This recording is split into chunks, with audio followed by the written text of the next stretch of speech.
Hello guys, welcome to the 23rd episode of our MBA Prep Talk series. Today it's a very special episode ahead of you because we are going to discuss about something which you might not have heard before. So we are going to discuss about it. It's one branch of finance which you will have an idea about. So let's see how it goes. I'll try to make it as interesting as possible. So we have a very special guest tonight who specializes in providing financial models and neural network. He has about over 15 years of experience in working with different companies in the oil and gas as well as in the finance sector, developing financial models for these companies. Currently, he is the CEO of GIE Private Limited. He is also working as the director of Pneumatic. So Pneumatic is a company which deals with logistics, emphasizing on deep data analysis.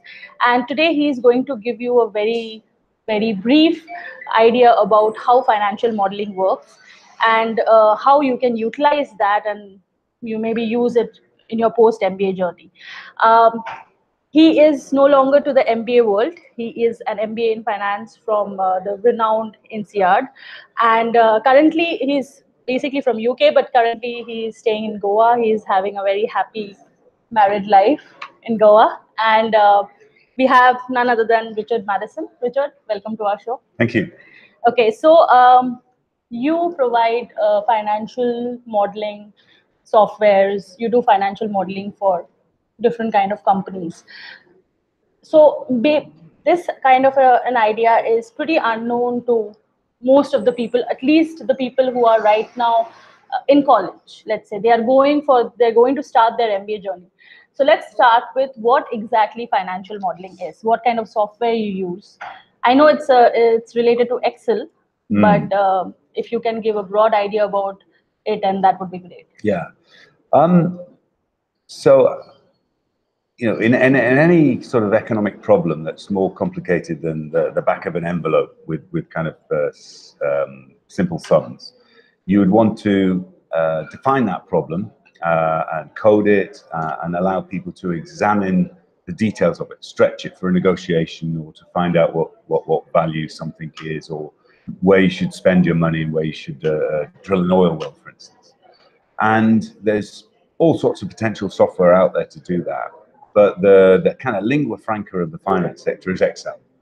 And Excel is understood from the point of view of tax lawyers, right down to the guys working in HR or personnel. So it's a medium where you can gather in this kind of expert thinking, model it, and then allow people to play with that model and test scenarios. What happens if the price goes up, or that we lose a lot of workforce, or we have a disaster and lose the oil rig. So building an economic model, building a model to represent that, and encapsulating that expert thinking is kind of what we've been doing, and it can range from quite simple things, a valuation of a company, to more complex mergers, or the way you would optimize your business and change costing, or go after, in particular, strategic directions. And you'd want to look at the economics of that and see which has got the most interesting. You'd want a profile of that. I'm not sure if that answers your question, but I guess you could put these algorithms and these views of value and a model of the project into many different pieces of software. Excel's the one that most people would use in finance, but we're starting to use a lot more Python-based tools, Keras, TensorFlow, the packages on Python, to do work in artificial intelligence and neural networks. My preference is to do it all in Excel, and there's still quite a lot of scope for that. And we are building state-of-the-art convolutional capsule nets in Excel. I don't think other people are doing that, but it's inevitably much slower, but more transparent. So coming to the different sectors, so you have actually done these financial models for various sectors, for oil and gas, for the finance sector as well. So what I want to know is, let's talk about, do you also deal with the IPO analysis, initial public offering? Do you also deal with those analysis? And if yes, then let's talk about the government. Do you also have to deal with the government? What kind of challenges do you face when you're going for these kind of analysis or building models which might be, maybe later on the government might tell you that, okay, you know what, this model might not be suitable for the economic, I'm just saying, for the economic condition of our country. So how, what are the challenges that you usually face with respect to the bureaucracy part? Yeah, well, it's not so. I mean, you would try and code in the implications of regulation and government interference, and that actually can be the most fickle and risky part of a model, simply because it can change. So I've done a lot of modeling in the renewable sector, Okay. and renewables don't have a natural economics, or it's becoming a more natural economics, because they're propped up by subsidies and fixed prices and carbon credits, and structures that are to a large extent artificial, as in they're not necessarily a market demand supply driven problem. And that means it's in the hands of the government to remove the subsidy and completely change the model. So you would build a model to compensate for that. You would build a model to incorporate those subsidies or price floors being removed and see what it does. You would want to understand the effects of government interruption. In terms of the government being involved in whether it's a productive or useful model, well, I mean, you're trying to model that kind of uncertain behavior that would come from the government. So it's not so much an issue with them getting involved, but we've done a lot of modeling for state or oil companies and electricity companies. Oh, okay. And that's there are difficulties in extracting the information required to understand the business, or the way you're going to interact with government organizations can be a bit slower, but it's still the same problem. You're trying to get from the experts their opinion of the levers, controls, issues associated with the problem, and then encode it and allow the user to explore the economics. Amazing. I think risk analysis is a very big part of this entire financial modeling. So what I want to ask is, what are the technical skills which are actually required for a person? So a lot of people want to know that if I want to pursue finance, and specifically this particular area of finance, not all people are very comfortable with mathematics. So how important is quantitative aptitude, or let's say mathematics? What level of proficiency do you need there? So that, you know, if people who are wanting to go to this field can get themselves ready based on that. Yeah, well, on the kind of quantitative analytics side, it's very important. I mean, you should be pretty good with numbers. But one of the analysts I worked with was an English major, and he knew nothing about balance sheets, etc. And now he's absolutely fluent in taking the bits, analyzing them, structuring them, and modeling them into the future, which is moderately complex, but it's not quite as complex as you would think. So the kind of core maths behind finance is pretty basic. As you move into some of the artificial intelligence, machine learning, it gets more complicated. Okay, so the question is, how important is maths? Well, it's inevitably going to be important in finance because it's driven by numbers. Yeah. But there's a lot of different jobs in finance that are not so dependent. So client management and wealth management. There's huge interpersonal skills that you would need, emotional intelligence, etc., of which I have very little, but it's not my requirement.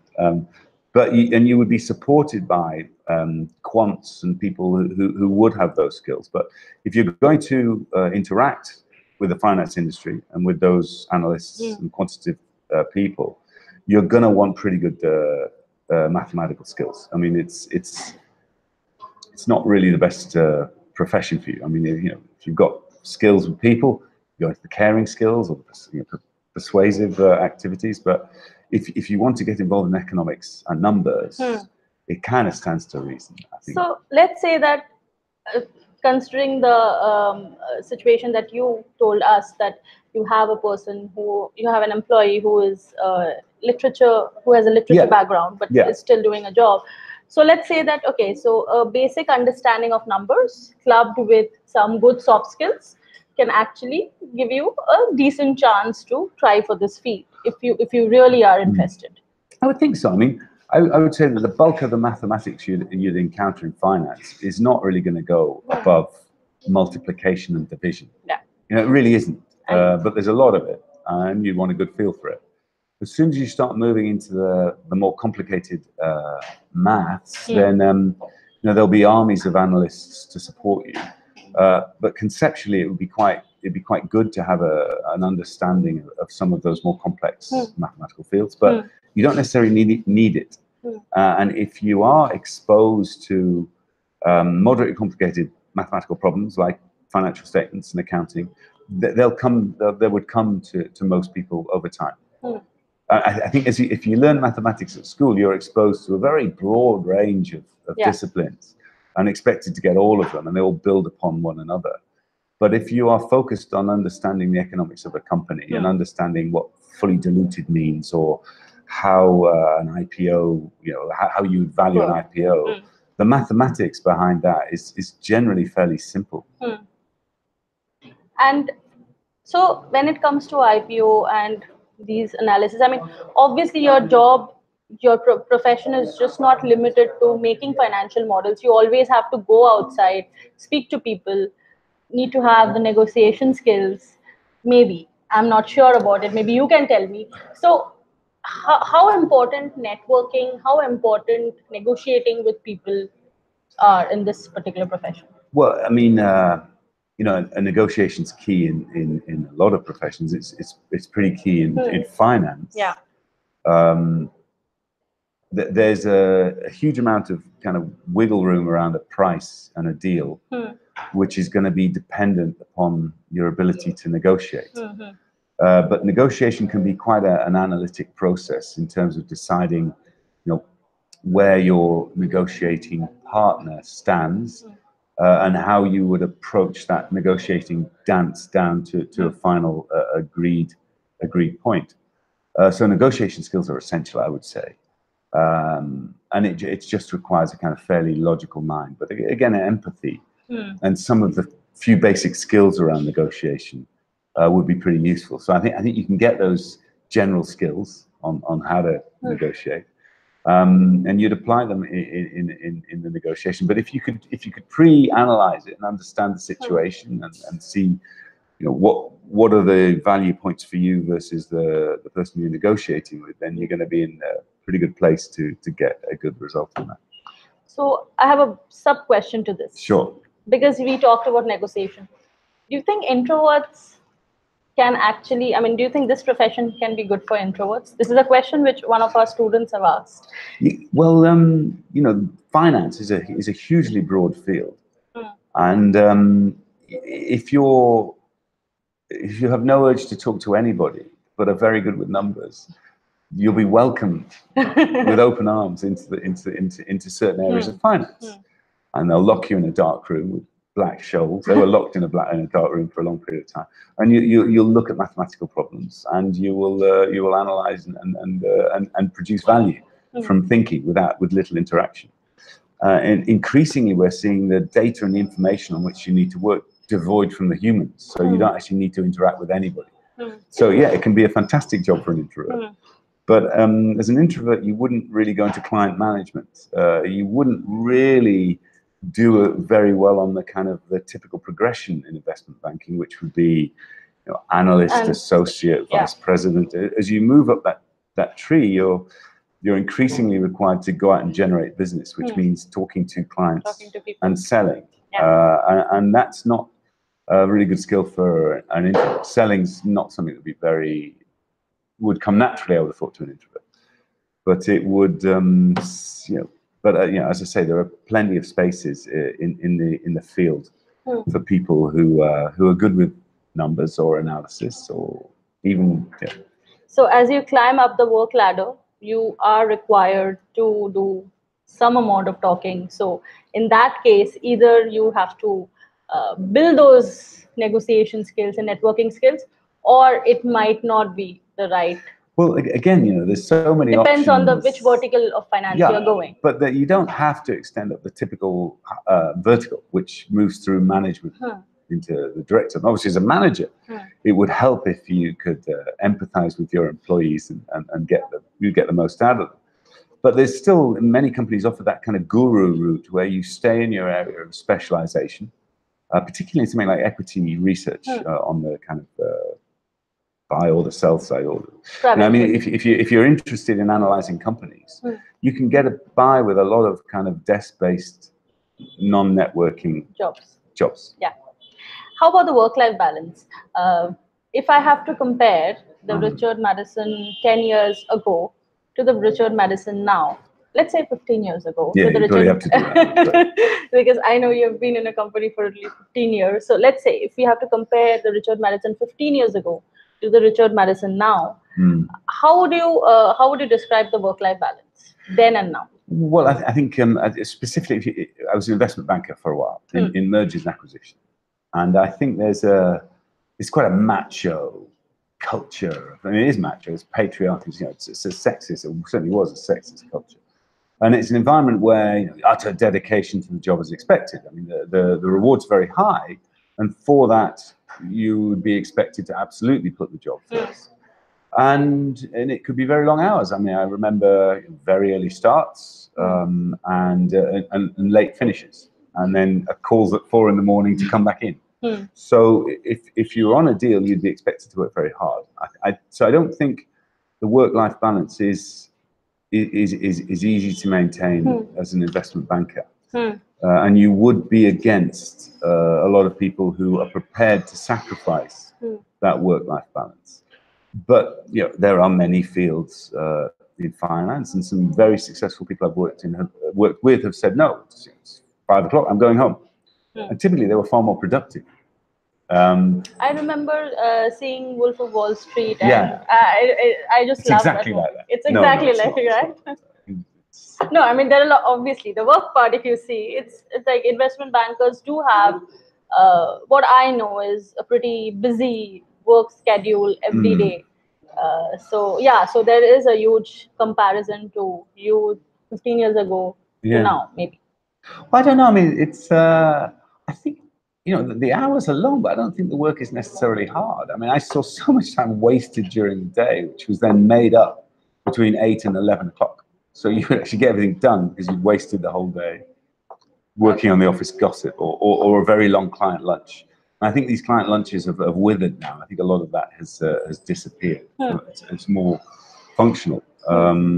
So working hard, working long, I think is the case. I think there's also in investment banking, certainly what I saw was there was a kind of over polishing of the results. So 80% of the value could be achieved in 20% of the time. It's probably the same in most jobs, but I think there was a need for an investment bank to demonstrate kind of absolute perfection.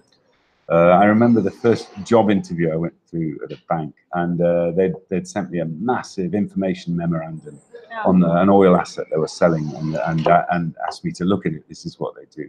And I made the joke, it's a pity about that split infinitive. And the guy said, I know, we couldn't avoid it. And there was a split infinitive in this document. And who cares? It's irrelevant. Yeah. But the polishing of the language and the dotting of I's and crossing of T's was essential for them to maintain if you can't trust the wording of the document, then you can't trust the number, you can't trust the value. Yeah. So a lot of it, I think, was around maintaining that credibility.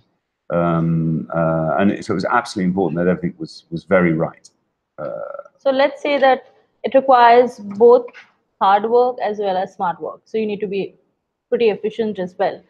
Yeah. I mean, the smart work will save you from the hard work and allow you to get. I mean, in any course of work, maybe some of the non-smart work or the time wasted is highly valuable for building that network and progressing through the company.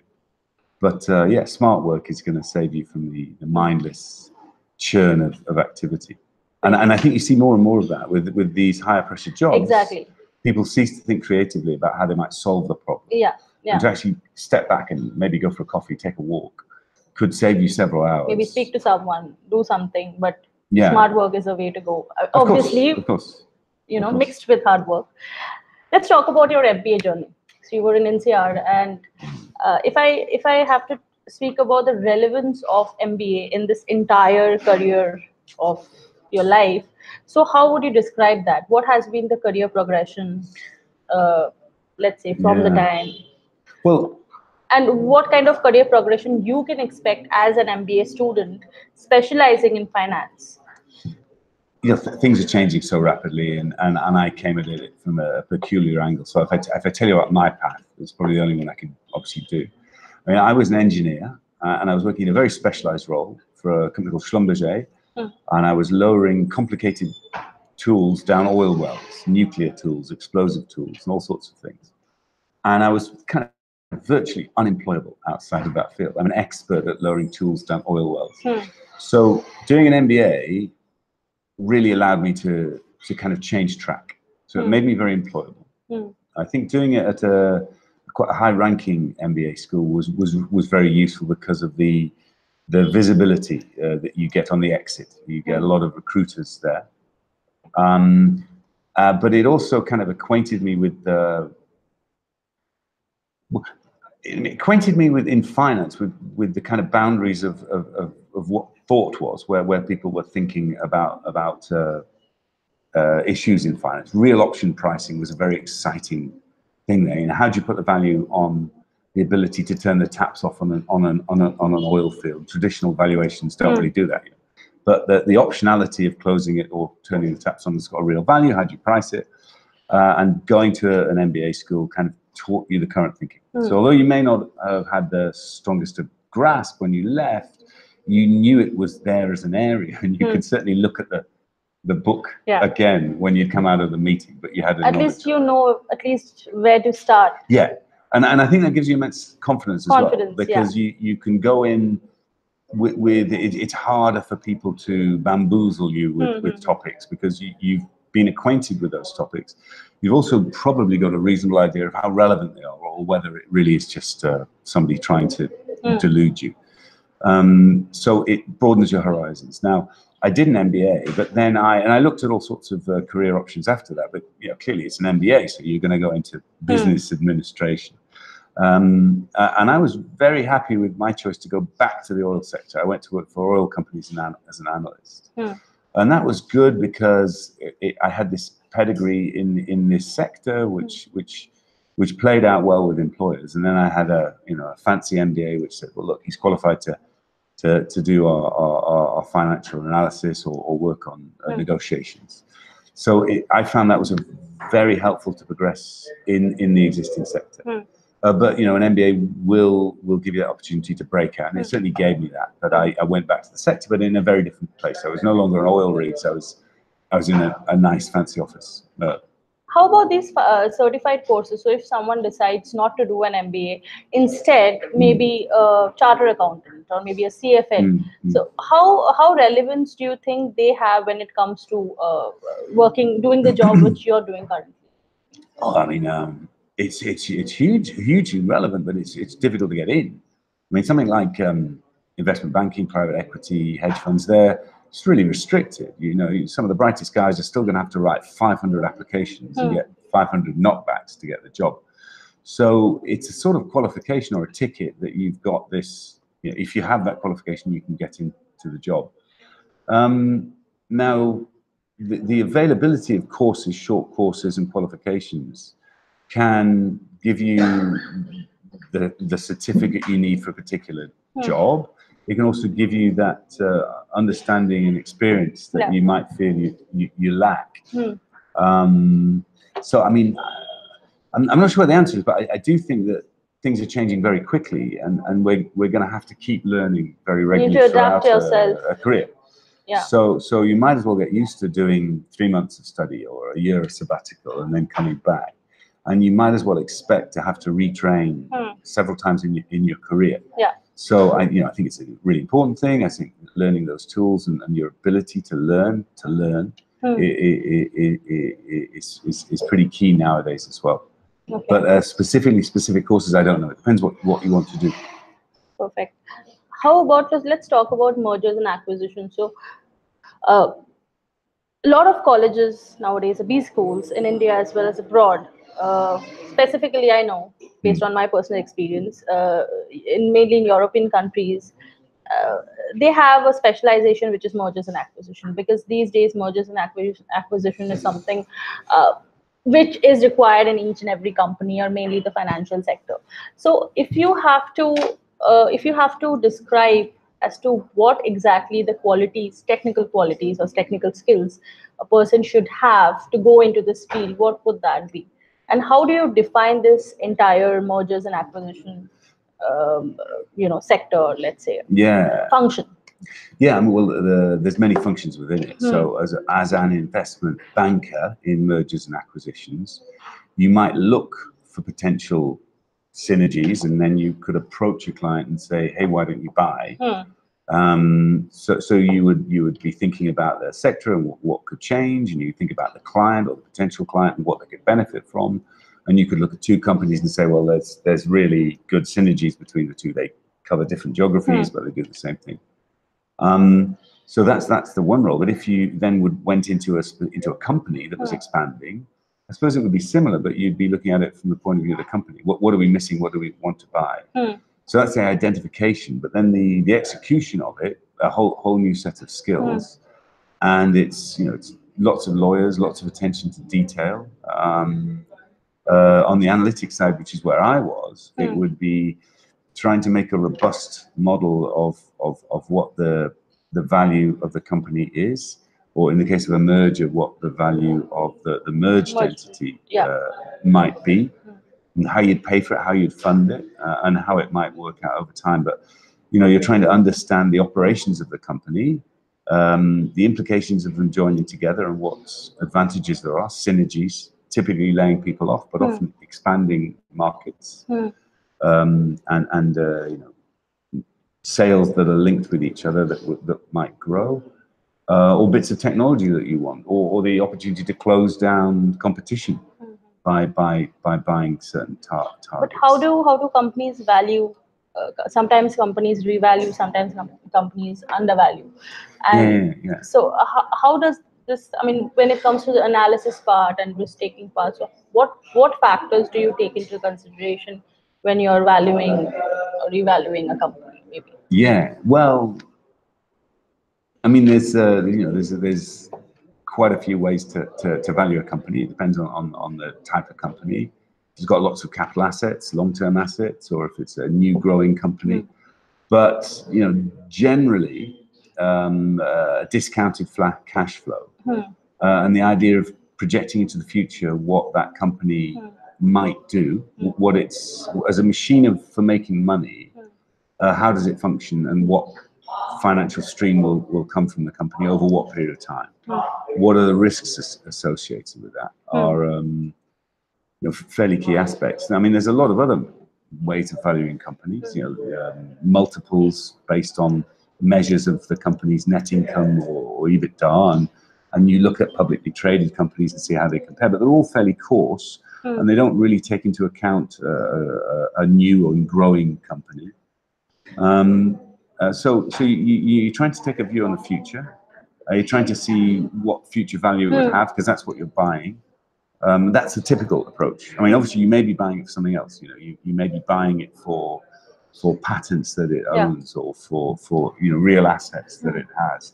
But generally, you're buying it for its ability to earn future revenues, and you have to measure and predict that. So let's talk about this acquisition which happened, and we all are aware of in India. So Flipkart was bought by Walmart when Amazon was also fighting for it.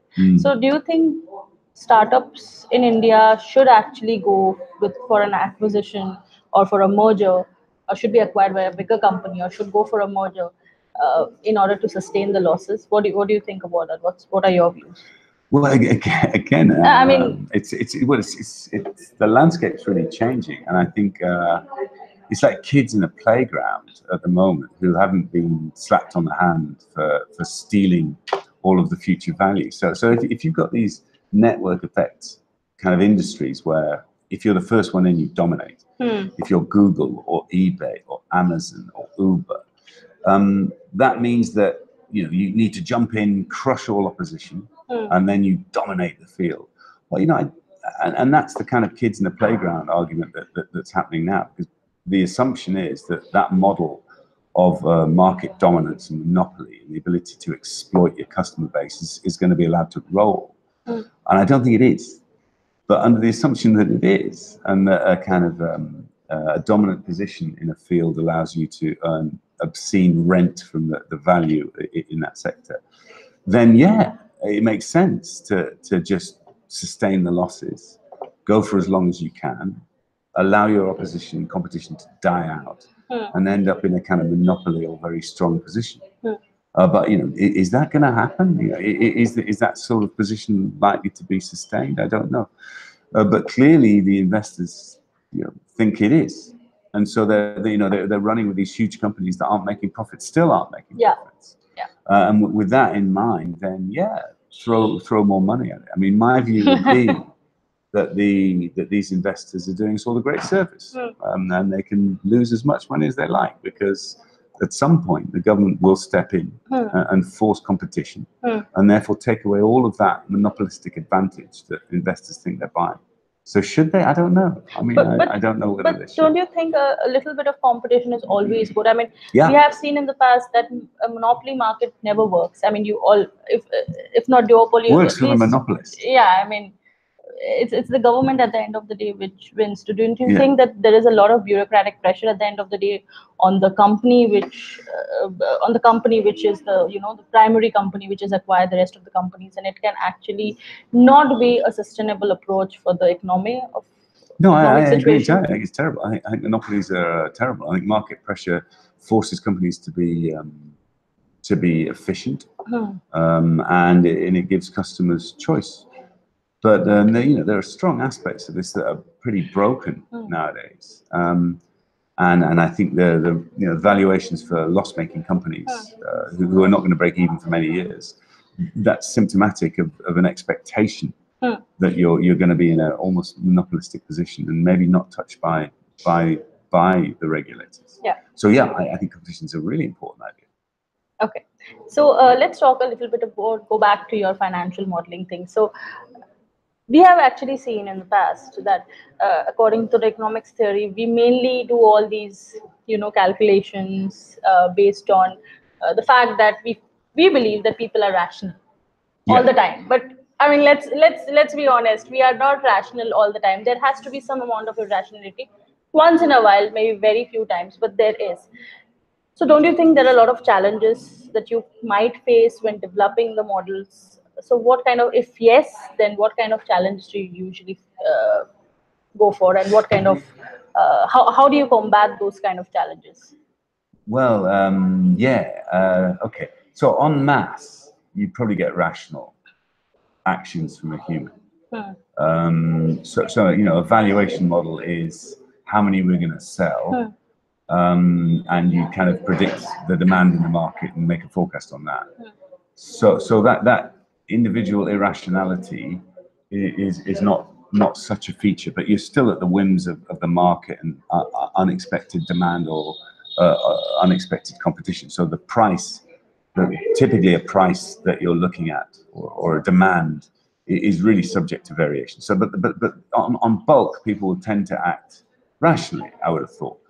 But the spooky stuff comes in the ability to recognize patterns in people's behavior with neural networks and other tools, where you're not just looking for irrational behavior, you're actively exploiting it.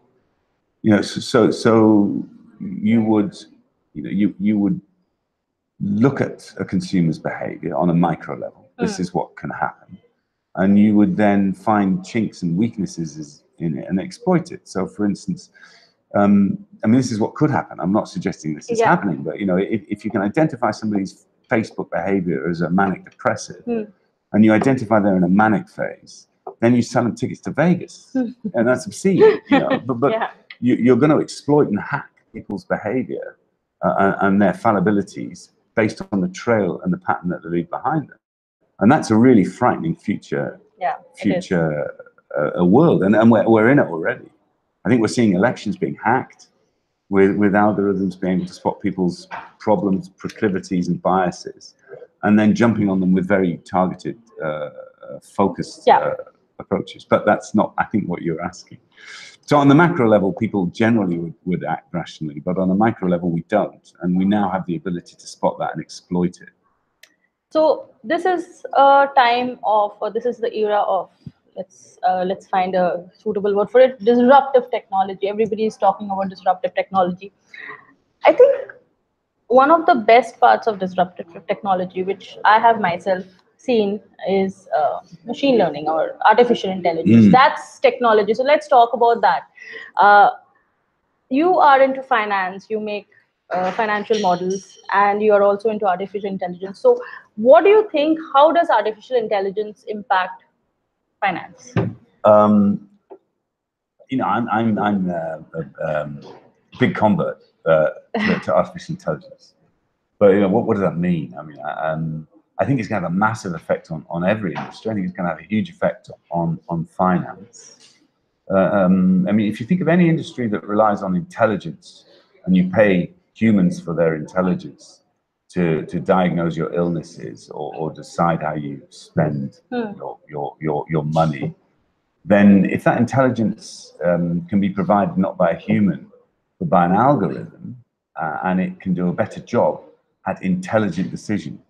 I'm not saying empathy, I'm not saying its ability to relate to you, but its ability to identify patterns and act upon those patterns for your benefit and make a decision, then you're going to want to go with the algorithm, not the human. So if you're in an industry that requires expert opinion, like the legal profession or accountancy or banking, then I would have thought that we're very close to really preferring the services of the algorithm rather than the human. So that's potentially devastating for certain sectors. Certain sectors. Yeah. So yeah, I think it's going to have a big impact. It is. And let's talk about the people who are right now thinking about how to progress in their careers, and they are not very sure about which field to go for. And blockchain, artificial intelligence, I mean, everybody's talking about it. And not a lot of people know about it completely, but a lot of people are talking about it, and they want to follow this particular, because there's a huge demand of people, artificial intelligence, people who have expertise in artificial intelligence. So I just want to know, like, if in case there are a lot of courses which happens in artificial intelligence, machine learning. So if you have to tell us about what kind of opportunities do they have, how would you describe that? Not only in the finance sector, but maybe the other sector also. And how could they go about choosing a particular sector? Yeah. Well, things are changing rapidly. I think new jobs and professions are emerging very rapidly, and that's always been the case with technological disruption. It may be even too rapid now for the number of jobs to keep up. So I think the thing we talked about earlier, which was reskilling, or an ability to reskill, I would prepare for that and not expect to be in a career for life. I think you're going to want to do your best to embrace a lot of these technologies, because they can really augment your ability to perform in a job. So I would work on your computer literacy. I'd work on kind of knowing what techniques and tools are available in your area, in your sector. And if you're finding some of those sort of difficult and intimidating, I probably wouldn't worry, because the interface with it is getting easier and easier all the time. And to use a computer 20 years ago, you needed to have a shell script or so, and then they introduced this wonderful thing called the mouse and Windows. And now we've got voice interaction with our technology, and if you're not using it now, you might as well get used to it, because it's soon going to be very, very easy. Such that if you have a query, you just ask. And likewise, the personal assistants are getting so good at interpreting you that you can get the information you want. So an ability to use that is really powerful. So no matter which sector you go for or which sector you choose, you need to you need to go ahead with the society and go ahead with the technological developments of the society, then it becomes much easier for you to choose which particular career option would be appropriate for you, I I guess. think so, and then there's going to be different sets of tech in each sector. I'm a big fan of kind of trying to understand the underlying ability of the tech, because your interaction with it's going to get better, and the tools are going to get better. So if you're an architect, the tools are getting better, and you're going to need SketchUp or AutoCAD or whatever they're using. But even that's going to become better. Now, if you can get yourself skilled up in the basic tools in the area going for, then you're only going to be better equipped to adopt new skills that come along. But bear in mind that you're probably going to need to learn a new application in the next couple of years. But if you understand, the mechanics of the job, then you're trying to get technology and tools that can help you with those individual bits. So on machine learning, I'm a real fan of neural networks and deep learning, and that's a branch of machine learning which is about 5%, and it's dominating machine learning in the last 4 years. Yeah. Everything has moved to machine learning, to neural networks. Neural networks. It's difficult to argue against that. And the nice thing is, it's by far the simplest of all of the techniques in machine learning. Well, it's mathematically one of the simplest, so that's really good. And if you understand its capabilities and what it can do, then you're in a better position to kind of decide where you might use it. Yeah. You can structure your questions to it in a more useful and productive way. Great. I would have a last very simple question for you.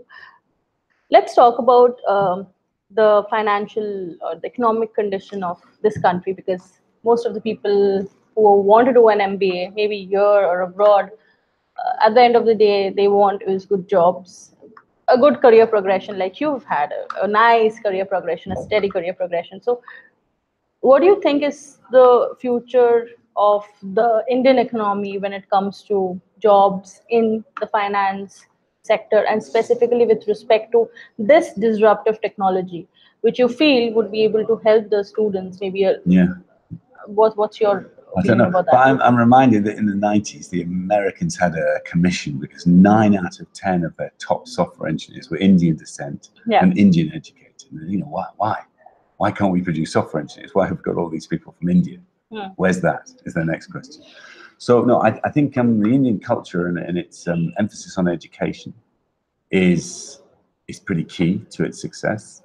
I think the technology and the resources you might need for success are getting cheaper and cheaper, such that we see people in the middle of nowhere with supercomputers in their hands, and these supercomputers allow them to get more out of their crops, to find the right market slot for it, or to move about. So I think culturally India is pretty well suited to benefiting from this. Yeah.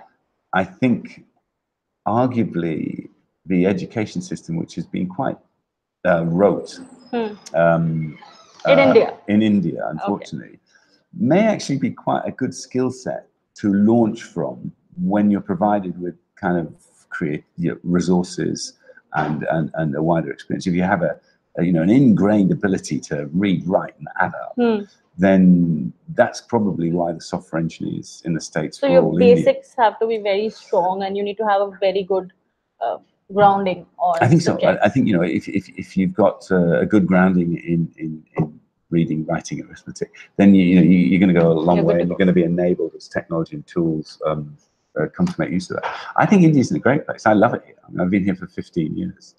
And I do think that culturally it's well suited to the developments that are kind of happening now.